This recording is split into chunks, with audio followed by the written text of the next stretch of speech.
Price the Lord, praise the Lord, praise the Lord. അനുഗ്രഹീതമായി നല്ല പ്രഭാതം. മോർണിംഗ് മന്ന സന്ദേശങ്ങൾ കേൾക്കുന്ന എല്ലാ മാന്യ കേൾവിക്കാർക്കും ക്രിസ്തുവിൽ വന്ദനം. നല്ല ദിവസം നമുക്ക് ദാനമായിട്ട് കർത്താവ് തന്നു. പ്രാർത്ഥനയോടെ തികഞ്ഞ പ്രതീക്ഷയോടെ ദൈവവചനത്തിലേക്ക് നമ്മൾ വീണ്ടും വരികയാണ്. കർത്താവ് എനിക്ക് നിങ്ങൾക്കൊരു വിടുതൽ നൽകിയാൽ ആദ്യം എന്താ നമ്മൾ ചെയ്യേണ്ടത്? കർത്താവിന് നന്ദി പറയാനായിട്ട് നമ്മൾ മടി കാണിക്കരുത്. അതുമായിട്ട് ബന്ധപ്പെട്ടുള്ള ഭാഗമാണ് നമ്മൾ ചിന്തിക്കാൻ പോകുന്നത്. ലൂക്കോസിന്റെ സുവിശേഷം 17-ാമത്തെ അധ്യായം 15ഉം 16ഉം വാക്യം. അവരിൽ ഒരുത്തൻ തനിക്ക് സൗഖ്യം വന്നത് കണ്ടിട്ട് ഉച്ചത്തിൽ ദൈവത്തെ മഹത്വപ്പെടുത്തിക്കൊണ്ട് മടങ്ങി വന്ന് അവൻ്റെ കാൽക്കൽ വീണ് അവന് നന്ദി പറഞ്ഞു. അവനു ശമരിയക്കാരനായിരുന്നു. അവന് നന്ദി പറഞ്ഞു. അവനു ശമരിയക്കാരനായി. ഈ ഭാഗം നമുക്കറിയാം.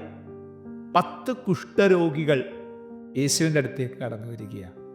ഒരേ ഒരാൾ മാത്രമേ അന്യജാതിക്കാരനായിട്ടുള്ളൂ. പക്ഷേ കർത്താവ് ഒരു വേറുകൃത്യം കാണിക്കാതെ ആ 10 പേരെയും എന്ത് ചെയ്തു? സൗഖ്യമാക്കി. എങ്ങനെയാ സൗഖ്യം ആയത്? കർത്താവ് പറഞ്ഞൊരു പദത്തിലൂടെ നമ്മൾ മനസ്സിലാക്കണം. ദൈവത്തിൻ്റെ വിടുതലുകൾ ഓരോ വ്യക്തികളുമേ നടക്കുന്നത് ഓരോ രീതിയിലാണ്. ഓരോരുത്തരുടെയും പ്രത്യേകമായ ദൈവത്തിൻ്റെതായ ചില പ്രിൻസിപ്പിളുകളുണ്ട്. ആ വ്യവസ്ഥയിലൂടെ മാത്രമേ ചില പെർമനൻ്റ് ഡെലിവറൻസുകൾ ചിലക്ക് നൽകത്തുള്ളൂ. ഇവിടെ കർത്താവ് പറഞ്ഞു, പോയി നിങ്ങൾ എന്ത് ചെയ്യണം? മഹാപുരോഹിതനെ കാണിക്കാൻ പറഞ്ഞു, ഇല്ലേ? അങ്ങനല്ലേ വാക്യം? ആമേൻ. നിങ്ങൾ പോയി പുരോഹിതന്മാർക്ക് നിങ്ങളെ തന്നെ കാണിക്കാൻ പറഞ്ഞു. ആമേ. കുഷ്ഠരോഗമായിട്ടാണ് വന്നേക്കുന്നേ. കർത്താവ് എന്തുവാ സൗഖ്യമാക്കിയോ? ഇല്ല.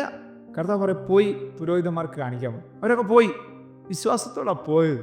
പക്ഷെ പോകുകയിൽ ആമേൻ അത്ഭുതം നടക്കുക. സൗഖ്യം നടന്നു. 10 പേരിൽ സൗഖ്യം നടന്നു. ആമേൻ. 9 പേരെ ആരാന്നറിയാവോ? യൂതന്മാരാ. അവരെങ്ങോട്ട് പോയെന്നറിയാവോ? പുരോഹിതൻ്റെ അടുത്തോട്ട് പോയി. പക്ഷെ ഈ അന്യജാതിക്കാരനായ ശമരിയക്കാരൻ, അവന് പുരോഹിതനുണ്ടോ? ഇല്ല. അവന് യൂതനല്ല, അവന് പുരോഹിതനില്ല. അവൻ സൗഖ്യമാക്കിയ യേശുവിൻ്റെ അടുത്തേക്ക് മടങ്ങി വരികയാണ്. ജീസസ്.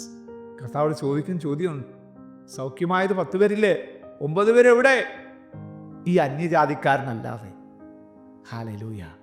മുമ്പന്മാരെ പിമ്പന്മാരാക്കാൻ, പിമ്പന്മാരെ മുമ്പന്മാരാക്കാൻ കർത്താവ് ഈ ഭൂമിയിൽ വന്ന വചനമുണ്ട് കേട്ടോ. ഹല്ലേലൂയ. പ്രിയ ദൈവത്തിലെ, എനിക്ക് നിനക്കും കർത്താവ് ഒരു വിടുതൽ നൽകിയ, നമ്മൾ എത്ര വലിയ പുള്ളിയാന്ന് പറഞ്ഞാലും ദൈവത്തിന് നന്ദി പറയാൻ ഞാൻ നിങ്ങൾ മടി കാണിക്കരുത്. പത്രോസിനെ കർത്താവ് എന്ത് ചെയ്തു? കാരാഗ്രഹത്തിനകത്ത് നിന്ന് വിടുവിച്ച് പുറത്തു കൊണ്ടുവന്നില്ലേ? പത്രോസ് എന്താ ചെയ്തത്? ഭാര്യ എടുത്തോട്ട് പോയില്ല, മക്കളെടുത്തോട്ട് പോയില്ല. പ്രാർത്ഥിച്ചുകൊണ്ടിരിക്കുന്ന സഹോദരിമാരെടുത്ത് കടന്നു വന്ന് കർത്താവ് തന്നെ വിടുവിച്ച സാക്ഷ്യം വിളിച്ചു പറയേണ്ടതായിട്ട്. മാരക രോഗം അടിമപ്പെട്ടിരിക്കുന്ന ചിലർ, ഒരിക്കലും ഈ വിഷയത്തിനകത്ത് വിടുതൽ ഉണ്ടാകത്തില്ലെന്ന് പറഞ്ഞിരിക്കുന്ന ചിലർ, ദൈവാത്മാവിനോട് ഇങ്ങനെ പ്രവചിക്കാൻ പറയുന്നു. നന്ദി പറയത്തക്ക വിധത്തിൽ, ദൈവത്തിന് നന്ദി പറയത്തക്ക വിധത്തിൽ നിന്റെ വിഷയം ഒരു മഹത്വമായി മാറാൻ പോവുകയാണ്.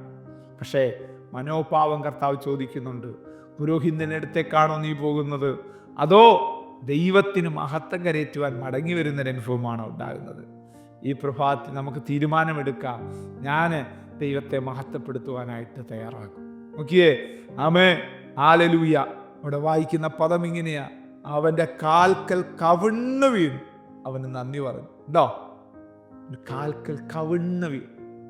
എത്ര ഭവ്യതയെ കാണിക്കുന്നത്, എത്ര വലിയ അനുസരണം. കാരണം ഇത്രയും നാളായിട്ട് ലഭിക്കാത്തൊരു വിടുതൽ, എന്നെ സമൂഹത്തിന് അകറ്റി നിർത്തിയ കുഷ്ഠം, എന്നെ ജീവിതത്തിൽ നിന്ന് മാറ്റി നിർത്തിയ കുഷ്ഠം, ഇപ്പോൾ ഹല്ലേലൂയ എന്നെ സമൂഹത്തിലേക്ക് മടക്കിക്കൊണ്ടുവരുന്നു, ജീവിതത്തിലേക്ക് മടക്കിക്കൊണ്ടുവരുന്നു, കുടുംബത്തിലേക്ക് മടക്കിക്കൊണ്ടുവന്നിരിക്കുന്നു.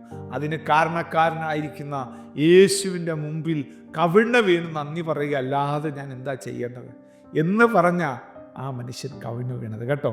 എന്താ സംഭവിച്ചത് നമുക്കറിയാം. ഒരു ദൈവപ്രവൃത്തി അവിടെ നടന്നത്, ഒരു വിടുതൽ അവിടെ നടന്നത്. ഈ സന്ദേശം കേൾക്കുന്ന ചിലരോട് ഞാൻ ദൈവാത്മാവിൽ പറയുന്നു, നിങ്ങളുടെ ജീവിതത്തിനകത്തും ഇതുപോലെ ദൈവത്തെ ആരാധിക്കത്തക്ക വിധത്തിലുള്ള മാന്യതയുടെ ചില ക്രമീകരണങ്ങൾ ഒരിക്കലും നടക്കാൻ സാധ്യതയില്ലാത്തടത്ത് കർത്താവ് ചെയ്യാൻ പോവുക എന്ന് പറഞ്ഞാൽ ചെയ്യാൻ പോവുക. ആ കർത്തൃതരങ്ങളിൽ ഈ പ്രഭാതത്തിൽ നമുക്ക് ഏൽപ്പിച്ചു കൊടുത്തുകൊണ്ട് പ്രാർത്ഥിക്കാം. സ്വർഗീയ നല്ല പിതാവേ, അനുഗ്രഹിക്കപ്പെട്ട നല്ല പ്രഭാതം. സന്ദേശം കേട്ടുകൊണ്ടിരിക്കുന്ന എല്ലാ സഹോദരങ്ങൾക്കായി ഞാൻ ഇപ്പോൾ പ്രാർത്ഥിക്കുകയാണ് കർത്താവ്. ക്ഷണത്തിൽ ഒരു ദൈവപ്രവൃത്തി കർത്താവ്, ഒരു ദൈവപ്രവൃത്തി കർത്താവ് അയക്കണമെന്ന് പ്രാർത്ഥിക്കുന്നു.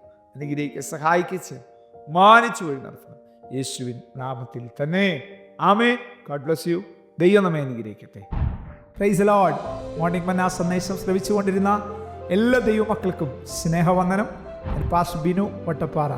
ഈ ദൈവവചന സന്ദേശങ്ങൾ തുടർമാനമായി ലഭിക്കുന്നതിനായി 9745600023 എന്ന വാട്സാപ്പ് നമ്പറിൽ ബന്ധപ്പെടാവുന്നതാണ്. നമ്പർ ഒരു പ്രാവശ്യം കൂടി ആവർത്തിക്കുന്നു: 97 45 60 00 23. ദൈവം നമ്മേവരെയും അനുഗ്രഹിക്കട്ടെ. God bless you.